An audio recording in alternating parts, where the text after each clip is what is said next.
Welcome to Make Your Mark podcast, where guests share their experiences, insights, and tactics to help you accelerate your business. So building, scaling, and monetizing your business is made easier. And I will be your host, Kay Suthar. Hey guys, welcome to another episode of Make Your Mark podcast. And oh my goodness, we have already been having a lot of laughs, a lot of fun behind the scenes with my next guest today. His name is Hussein Hallak. Did I say that right? Yeah, you said it correctly. Fantastic. Oh my goodness, I was just going off a whim. There we go, guys. He is a seasoned entrepreneur and tech visionary with an impressive career spanning over 25 years. As the founder and CEO of Next Decentrum, a renowned business education provider in emerging technology, and the visionary behind Momentable, an art and culture discovery platform, Hussein has cultivated a wealth of experience. Now, his past role as an evangelist and a general manager at Launch Academy saw him mentoring and training hundreds of entrepreneurs, helping it become a premium tech incubator. Now, Hussein's entrepreneurial prowess has birthed successful ventures like Creative Arab and the Content People, serving notable clients featured in top publications like an Oxford Blockchain Strategy Program graduate and a sought-after speaker. Hussein is a driving force in the tech industry, dedicated to fostering innovation and entrepreneurship. Oh my goodness, we got there, Hussein. We got there in the end. Welcome to Sorry the show. For the long. Thank you for having me. Sorry for the long intro. No, not at all. There was a lot there. I would have done less if I could, by the way. I kind of balance between being lazy and trying to lay back and just enjoy life. And then I can't. I just get the idea and I just back at my desk. And it's like, I have to work on this. You know what that sounds like? It sounds like a true entrepreneur right there, right? We all have that kind of habit. But I'm excited to have you here today, Hussein. Thank you. Excited to be here. There's so much I want to get through, right? And so many questions I want to ask. And I know our listeners are going to be like on the edge of their seat wanting to know more. But before we get to the nitty-gritty, I would love for you to, explain to our listeners a little bit about your background, how you got here and what your journey looked like, because we all know it doesn't happen overnight. It's impossible. So tell us a little bit about what that looked like. Thank you. Yes, I will. I was born and raised in Damascus, Syria, so that presents a lot of, let's say, advantages and challenges. The main advantage is you're at the heart of the oldest capital in the world. So you're surrounded by culture, art, innovation on a human level, in the sense that not like tech innovation as much as people creating and traveling, and it's the heart of it's part of the Silk Road. So you have all of that kind of baked into how the city is. So as I grew up, I loved art, and but I got as a Syrian, you never choose art as a pathway. You have to be an engineer or a doctor. These are the only two paths that you have. So I got into engineering, and we were poor, so that's the only way to be in front of a computer at the time. And I used my art to create some money because I needed money to generate some money so I can go to school. So that was my first. I started actually drawing logos at the time before Photoshop and stuff like that. Before I got Photoshop existed. But then I drawing logos and working in the creative industry. By the time I graduated from engineering, I had my marketing agency was functioning. And I just went to marketing because that's how I knew how to make money. As engineering, you have to be hired, and I didn't really fit in a job. So I just started creating things. And by the early 2000s, I created my first tech company, which was a gaming company that built websites that look like games, and was acqui-hired by the Disney of the Middle East. It's called Spacetoon. And they acqui-hired the company in 3 months. We were building their website. They loved what you're doing and say, okay, we want to hire you all. I didn't know it was acqui-hire. I just knew it like, oh, you're going to send me to Dubai, work from there? Yes, I'm in. And that's how I got to Dubai. Right. Anyone would have done the same, right? What, Dubai? Exactly. Yeah, sure. Exactly. And it's also, I like adventures and I like doing something new. So I jumped in. And there, I helped them build several companies internally, and then left to create a creative consultancy, work with the first animated movie out of the UAE, worked with jewelry designers, artists, and I loved it. And I loved art throughout this period. And at that time, the 9/11 was in full-fledged impacting, let's say, the Arab world, because we have the Iraq War, we had, the Afghanistan War is obviously happening.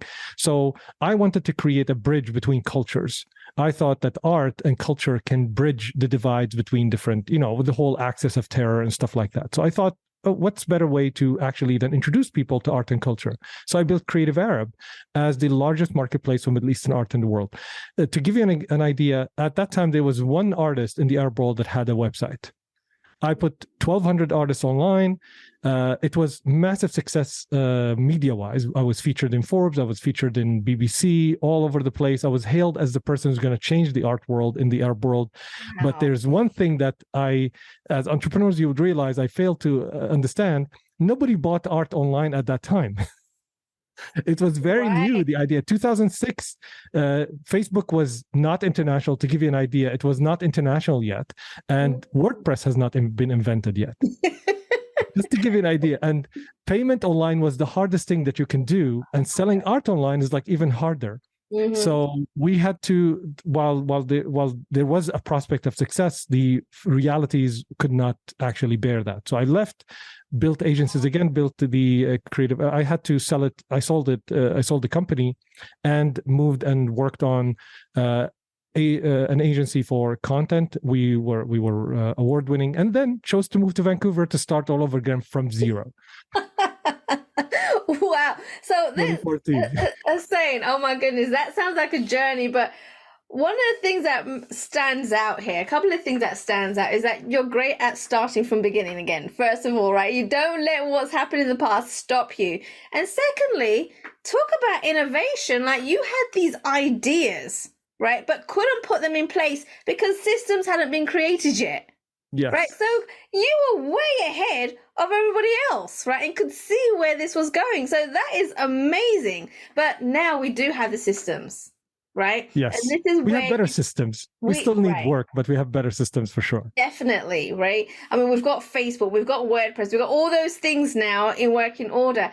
And you have created something incredible, right? Thank you. I mean, you showed me behind the scenes. Right. And I'm like, whoa, this is on a whole different level. Like, it's even better than Wikipedia. Shh, don't tell anyone. Right. But right. But you've created this, and I would love for you to explain to our audience, especially for a lot of the artists out there that are very creative, on what you've created, why you've created it, and how it all works. Absolutely.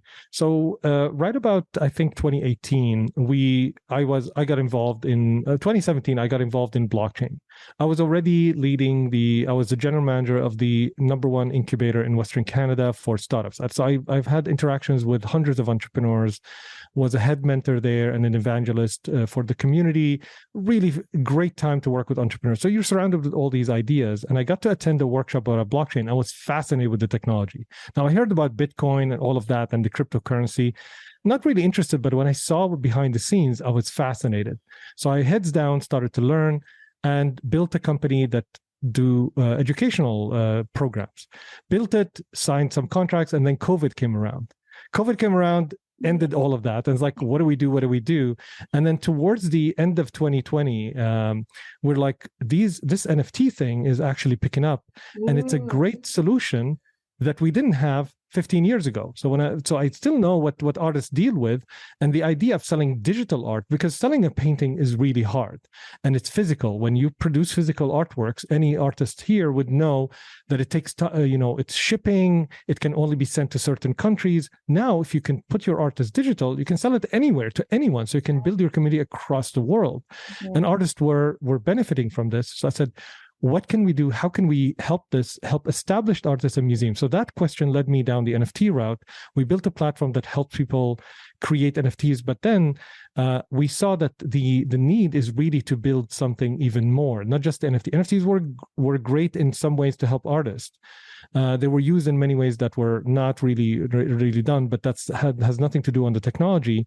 And then we said, well, why don't we build a platform that allows first the experience of art? Because it's not just about buying art. The challenge that when we talk to customers is like, yeah, I like collecting art, but I don't have a place to experience it. So we built a platform that allows people to experience art just like you would when you're watching a beautiful documentary. And it doesn't require any video or anything. You just put your artworks there. The platform organizes the artwork and people can hit play, and then the artworks play behind each other, just like you would like on Netflix and show what you like and show your preferences. The platform understands that and then presents you with more art that is more your preferences. Plus, there's tons of, while everybody's fascinated with AI art, which is, a misnomer, we can talk about that, but there are millennia of art and culture heritage, let's say, for the human race, millennia sitting in storage. 97% of all artwork and artifacts that we have in the world sit in storage. 97%. Wow. So it's like, why can't we unearth this and make it available for everyone? So this is what we're doing right now. We're making all of the classical works that are available for public viewing available on our platform, and allowing artists, which creates that continuum. Now understand what the artist built their artwork. What are they a continuation of? When you read now poetry, you've read Shakespeare, you've read other things, so that you build up to say, oh, so I understand, you read the history so that you can understand the present as well. So the same thing with art, and that's what we're creating. So now when contemporary artists build their, accounts on our platform and present, people who are interested in art can get to identify them and get to learn about them. So it's really, really exciting. We're thrilled to introduce it to the world. Wow, you actually showed me behind the scenes and it looks so amazing. I can't believe what you guys have created. Now, we also mentioned a little bit about how this could be integrated with podcasting, right? Now, Tell me a little bit about what that looks like and how you can see it working for podcasting. Yeah, so every artist is multifaceted. So we're now celebrating, let's say, Da Vinci. Da Vinci was not just an artist. He was an artist, a scientist, an innovator. Most artists do more than one thing. And they have multiple, to promote their art, they have to do, as you said, podcast, website, all of their social media. So we wanted to create a platform that allows them to create their own space that leads to other spaces.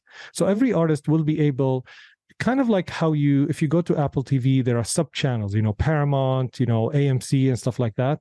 We will allow artists to create their own channel that people can sign up to. Now, this channel, every artist, aside from the painting, all artists have all kind of sketches, all kind of production of work. If you look at Da Vinci, he has several paintings that we know, but he has mountains of sketchbooks. Right.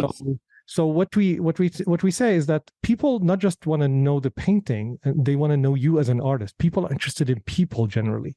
Yes. So you can actually put your work in a format where people can stream it and subscribe to that channel that is streaming it, just like they would subscribe to YouTube. But it doesn't require you to create videos. You can put anything there. You can put sketches. You can put photos of you in exhibitions, and they can sign up and say, here's $1, here's $3, here's a tip, here's donations, just like you would do.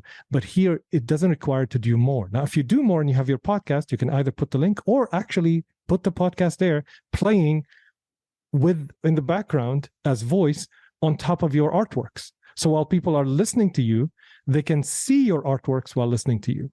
And that is what we're trying to do. We're trying to increase the engagement and diversify the ways of how you interact and what you present to your audiences, so that you can present them with all of you, which people want that, instead of trying, here's a YouTube video here, here's a podcast here, here's an Instagram, and you still can do that, and you can still have all the links there to send people to them. But if somebody wants a unified experience where just hit play and suddenly I'm seeing the sketches, the paintings, I'm hearing the artist speak, this is an experience that you can only experience when you go to an opening in a gallery, which is not accessible for most people, right? 90% of people have never set foot in a museum or a gallery before. Wow. That high? Yeah, it's insane. I know. I was blown away. Right. I love galleries and museums. I'm Yes. always there, right? If I can get into one, like I love them. Yeah, And but think that's about it really this way: you're in London, which is one of these centers of the world, like New York in for art. So you're surrounded by this. But if somebody lives, exciting. let's say, an hour outside of the city, now you have an hour separating them. They have to come in and come back, and a lot of people don't have access, don't have the funds, don't have the time. You know, a lot of people live busy lives. So one of the ways is like, this is not replacing gallery, and I don't like that. You cannot replace the experience of being in front of the painting. There's no replacement of that. I Mhm. was mesmerized when I first saw my first Picasso. I've been in love with Picasso's work since Oh, 1992, and last year, 2022, I saw Picasso for the first time in MoMA in New York. So it took me really? 30 years to see a Picasso, right? So You it know, was mesmerizing. you have to go to Amsterdam and go to the Van Gogh Museum, Oh, right? 100%. And the I want to artwork travel there. the world. Absolutely. Oh my God, it's amazing. It's like, oh, you can't believe they're right there in front of you, right? Normally we Yeah. just see them on the internet or in textbooks in schools, and it's right there in Yes. front of you. Like, it's amazing. I love that. Now, Hussein, at what point did you realize that this was a need for the market, especially for artists? Like, when did that come about, and where did this idea come from? Well, throughout my life, I've been always surrounded. I love art. And so every opportunity that I get, I would spend in a gallery, talk to artists, work with artists. Mhm. So being close to your audiences, it kind of raises that need. So I saw the need, and the need existed. It was an opportunity where the need crossed over the intersection of like the need for art and culture, and the intersection with the technology that enables that. So with the rise of blockchain technology and the availability of NFTs, that created like, oh, now you can sell online, so you can. That's one side of revenue, and the ease within which you can create those platforms, and the rise of AI as well, because you can use AI to help curate the experience. Because one of the things is that if you have a platform where you have, hundreds of thousands of artworks, it's overwhelming. People don't know where to search. If you ask someone, what kind of art do you like? It's like, I know it when I see it. I mean, some of us don't even know the name of the genre of the music that we like. We know we like it. We know the bands that we like, but we might not know, like, what is this genre? I don't know. I think it's rock, like it might be fusion/jazz, whatever. So in art, it's even less because we're less informed. Art is not a major part of studying all the time. We don't Right. study art as a key thing, even though that's the main thing that connects us. It's basically our highest form of expression is art and culture.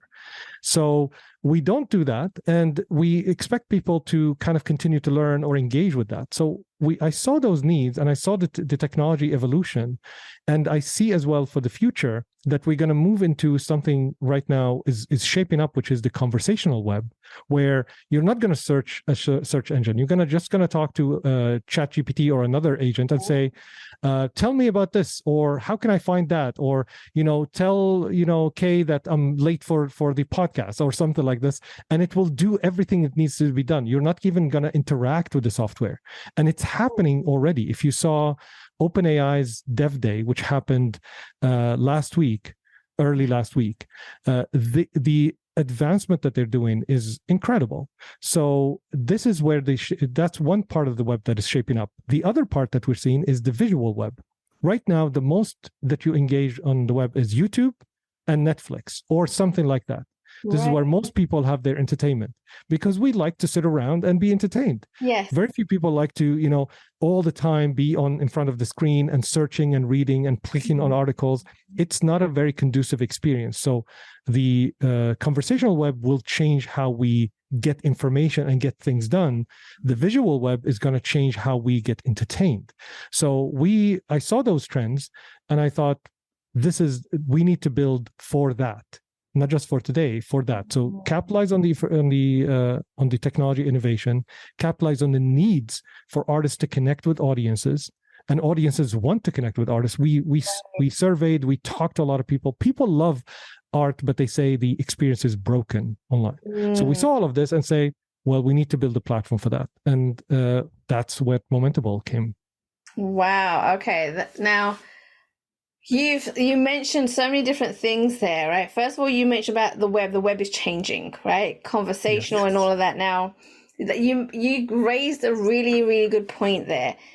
And the first thing that came to my mind is Oh, how long do you think it's gonna take for us to actually see this transition? Right? Is it a year, 2 years, or even is it even closer than that? It's happening right now. The conversational web is already here. If you look at, let's say, the use of ChatGPT or other chat agents and the growth in AI and the rush for, if you look where Microsoft is investing, because Microsoft, throughout all the years, even with Apple, even with Google, still survived, and they have no hope in breaking into the search engine market. I think they own now 3% of it. So Google is dominating there. Yeah, So what they're I was yeah, go gonna ahead. say Google is the number one search engine, Yes. right? So it's either they're gonna look into this right now, or somebody else is gonna take over, right? Yeah. They're already trying to, but they're not. The challenge that they do is they have to cannibalize their own business model in order to. So search generates $70 billion for them. Generated at least in 2022. So it's I think it's like around 50 or 60% of their revenue. So they can't risk it. So they, even when they put out, I think, a chatbot, but they didn't integrate it with the search because they don't want to have issues. I mean, when Microsoft integrated with Bing, they had issues with it, but they couldn't care less because it's 3% of the market anyway. It's not like they're making a ton of money out of it. But for Google, it's their major source of revenue, and they're unwilling to jeopardize that. So that is one of the challenges. Whereas Microsoft, they have no risk. It's a completely open market for them. So they invested $10 billion in OpenAI, and OpenAI is dominating right now. And the innovation that they're doing is basically they allow you and everyone to create a version of ChatGPT for anything that you want. So basically, you can create a ChatGPT that you can insert all the transcripts of your podcast and say, now you become the person that interviews people based on what you've learned, and it can do that. Yeah. We actually had a session, the episode on we do a live show every day. We had an episode where we actually trained ChatGPT to become Da Vinci, and we interviewed the ChatGPT, and it was mind blowing. It was like talking to freaking Da Vinci. Like, yeah, Da Vinci would say this. It's so it's the evolution is happening right now, and people prefer to talk rather than type or think what to write. That's right. You know? Mm-hmm. So they prefer, you can have people talking all the time. And that's why people prefer to create a YouTube video rather than, or a podcast rather than, let's say, writing articles. It's a skill that you have to learn. Yes. So talking to a chat and saying, do this, and having it be more useful than Siri or Alexa, this is a powerful thing. And that's what OpenAI did. And even everybody's talking about, this is OpenAI's iPhone moment. So there's like the iPhone changed the world. They talked about last week when OpenAI is like, this is the moment where the world has changed because of OpenAI. And you can see it right now, like the acceleration is happening. Yeah. So the conversational web is here. The visual web has always been here, but there is no tools to move you there. And so the conversational web will probably dominate first because it's an easier tool. Mm-hmm. The visual web, we're seeing the transformation. We're saying, like, if you don't have a YouTube channel, if you're not doing your shorts on TikTok or on YouTube, you don't exist, right? Mm-hmm. Social media posts are barely getting any engagement unless they're video or, some anime. So people love visuals. Mm-hmm. So it's already moving there, but there's no comprehensive experience where you can experience it all. The only one that did that is YouTube Shorts and TikTok. And that's why they took over, because you don't have to do anything. You just, flick it up and you just see it. And that kind of addictive nature, because we love that. We're not doing anything. It's like it's being entertained 24/7. That's what people want.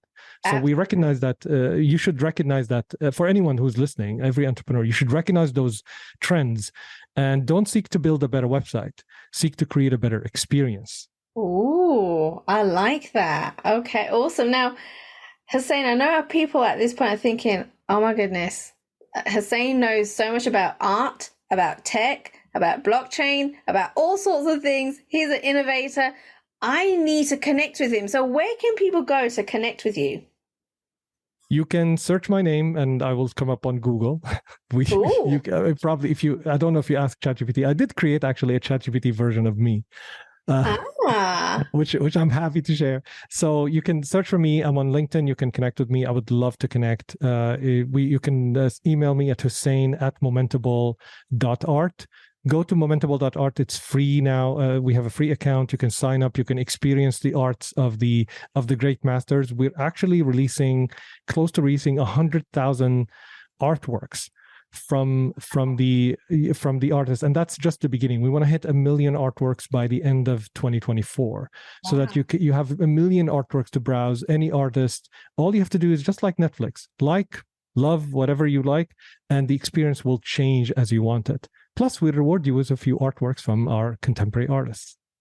Amazing. I love that. Now, guys, go ahead and connect with Hussein as soon as possible. Go and pick his brains. Go and check the artwork out. Go check the website out. Like, be in his space, right? Go and do it right now. Hussein, thank you so much for coming onto the show. If you had one last tip or advice to give to our listeners today, what would that be? Keep trying new things. Don't just sit with what's happening or like your understanding. The future is for those who try the most. I mean, follow Da Vinci's path. Just try different things, experiment, don't sit still, because you never know. And all of these new technologies, don't be afraid. Just go in and mess things up. That's how you learn. You learn by experimenting and making mistakes. Absolutely. I love it. Thank you so much, Hussein, once again, coming on to this show. Kay, it's been wonderful. You're an amazing interviewer, and I had a blast. So glad. Me too. Awesome. Thank you. Thanks for listening to Make Your Mark podcast at www.makeyourmarkpodcast.com. Make sure you hit that subscribe button so you get this and every other episode that comes out. We have lots of great stuff coming, so make sure you hit subscribe so you don't miss it. And thank you in advance for all the reviews and comments. I appreciate it so much. And I look forward to serving you in next week's episode.